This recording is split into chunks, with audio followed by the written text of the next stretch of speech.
Assalamualaikum warahmatullahi wabarakatuh. Halo, apa kabarnya siswa kelas 6? Bagaimana kabarnya untuk minggu ini? Semoga sehat semua ya. Tidak ada yang sakit dan semoga semuanya tetap rajin belajar. Oke, siswa kelas 6 minggu ini kita masih melanjutkan pelajaran 3, yaitu indahnya nama-nama Allah untuk bagian yang kedua. Bagian yang kedua ini nanti akan membahas tentang Al-Muqaddim sama Al-Baqi. Langsung saja ya. Al-Muqaddim dan Al-Baqi itu termasuk Asmaul Husna. Kalian masih ingat apa itu Asmaul Husna? Asmaul Husna itu adalah nama-nama Allah yang baik.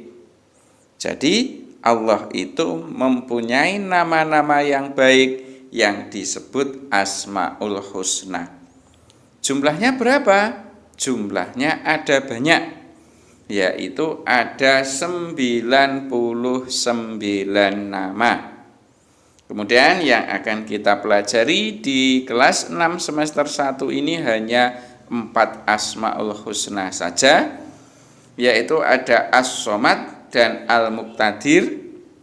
Itu sudah kita pelajari minggu kemarin ya. Kemudian ada Al-Muqaddim sama Al-Baqi yang akan kita pelajari pada minggu ini, yaitu Al-Muqaddim sama Al-Baqi.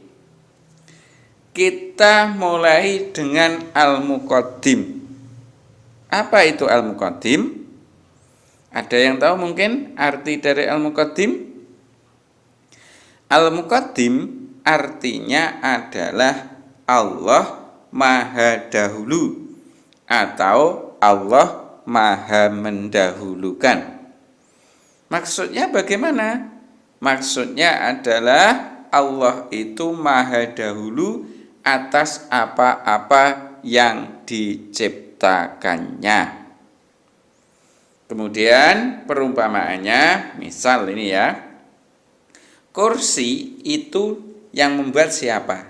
Tentu yang membuat tukang kayu. Tukang kayu itu pembuat kursi, sementara kursi itu yang dibuat oleh tukang kayu. Berikutnya, antara kursi sama tukang kayu, menurut kalian lebih dulu mana? Apakah lebih dulu kursi atau lebih dulu tukang kayu? Tentu yang lebih dulu adalah tukang kayu. Begitu juga Allah. Allah itu lebih dulu daripada makhluknya. Seperti itu. Itu adalah Al-Muqaddim. Berikutnya penerapan sifat Al-Muqaddim itu bermacam-macam. Di antaranya coba kalian perhatikan gambar di bawah ini. Ini gambar apa?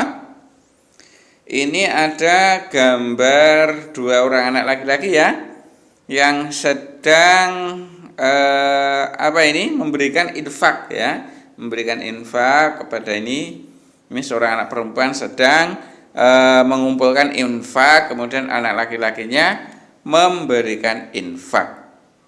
Maksudnya penerapan sifat Al-Muqaddim yang pertama adalah menyegerakan untuk berbuat baik.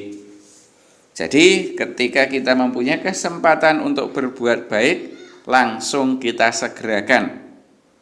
Contohnya, ketika ada anak yang sedang mengumpulkan infak dan kita pas membawa uang, maka langsung kita segerakan untuk berinfak. Tidak usah menunggu banyak, tidak usah menunggu nanti-nanti.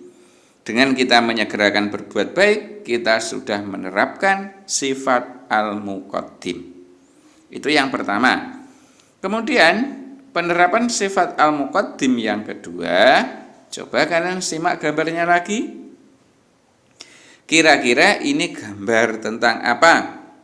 Yaitu ada gambar 3 orang anak ya yang sedang membersihkan kelas. Ada yang memindahkan kursi, ada yang menyapu, dan juga ada yang membersihkan meja dan kursi. Ini gambar tentang apa? Yaitu gambar tentang mendahulukan kepentingan umum daripada kepentingan pribadi. Kepentingan umum itu apa? Kepentingan umum itu ya kepentingan yang digunakan oleh orang umum. Kalau kepentingan pribadi ya kepentingan diri kita sendiri. Jadi kalau ada kepentingan umum dan kepentingan pribadi yang harus diselesaikan bersamaan waktunya, yang didahulukan lebih dulu adalah kepentingan yang umum. Berikutnya penerapan sifat al-muqaddim yang nomor 3. Coba perhatikan gambar di bawah ini. Ini gambar apa kira-kira? Ini ada beberapa orang anak yang sedang belajar kelompok ya ini. Ya, sedang menulis. Apa maksudnya? Yaitu jangan menunda-nunda pekerjaan, terutama belajar.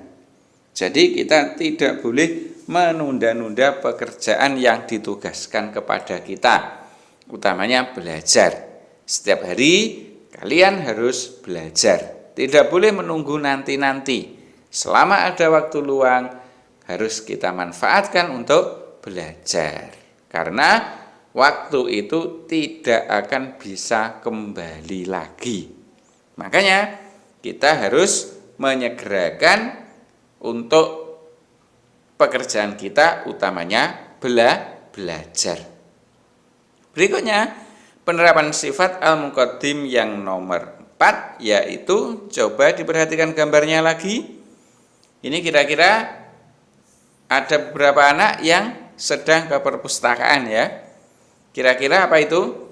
Yaitu mengerjakan sesuatu yang bermanfaat untuk masa depan. Jadi kita harus mengerjakan sesuatu yang bermanfaat untuk masa depan kita. Misalnya membaca buku. Itu bermanfaat untuk masa depan kita. Jangan sampai kita mengerjakan sesuatu yang tidak bermanfaat. Apapun yang kita kerjakan harus bermanfaat. Itu adalah penerapan dari al-muqaddim. Berikutnya Asmaul Husna yang nomor 2 ya di pembelajaran ini setelah al-muqaddim, yaitu al-baqi. Apa itu al-baqi? Al-baqi artinya adalah Allah Maha Kekal atau Allah Maha Abadi. Maksudnya yaitu Allah itu kekal abadi selama-lamanya. Allah tidak akan rusak. Dan nanti di hari kiamat semua makhluk akan mati. Ya, seluruhnya akan mati, yang tidak mati hanya Allah, karena Allah mempunyai sifat al-baqi yang artinya maha kekal. Ini ya, saat alam itu bisa rusak, manusia juga mati, gunung-gunung juga meletus, tetapi Allah tetap abadi dan tidak akan rusak. Intinya Khalik atau pencipta yaitu Allah itu sifatnya abadi. Kalau makhluk yang diciptakan itu pasti akan rusak. Itu kuncinya. Oke ya, itu al-baqi. Berikutnya tentang penerapan sifat al-baqi. Apa saja? Yang pertama, coba kalian perhatikan gambar. Ini gambar seorang anak ya yang sedang menolong orang yang kakinya sakit. Kira-kira apa penerapannya? Yaitu selalu berusaha berbuat baik dan meninggalkan perbuatan maksiat. Jadi semua yang kita kerjakan, semua yang kita perbuat itu harus perbuatan yang baik, dan kita harus meninggalkan semua perbuatan maksiat. Berikutnya penerapan sifat al-baqi yang nomor 2, yaitu coba perhatikan gambar lagi. Ini ada gambar peminta-minta dan seorang anak memberikan infak kepada peminta-minta. Apa ini maksudnya?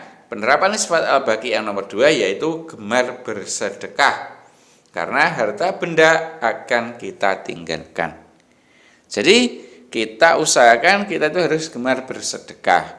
Kalau kita mempunyai uang lebih, kita sedekahkan kepada orang yang kurang mampu. Karena apa?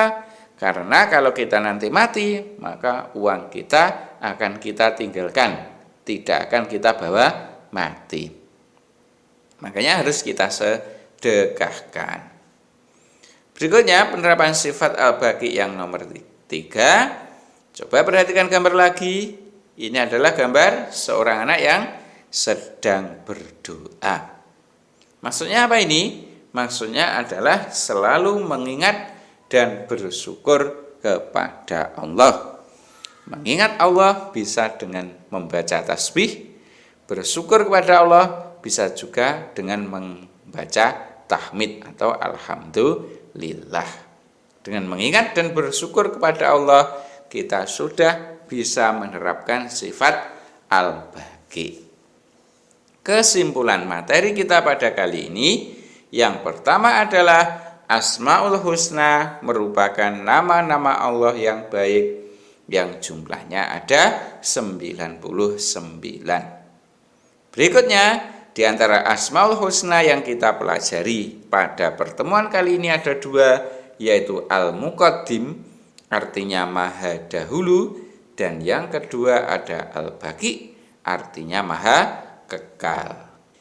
Yang ketiga, kita harus mampu menerapkan Asmaul Husna, Al-Muqaddim, dan Al-Baqi dalam kehidupan sehari-hari. Bisa ya kira-kira menerapkan ini? Pasti bisa. Nah, sementara itu, semoga bermanfaat. Saya akhiri. Assalamualaikum warahmatullahi wabarakatuh.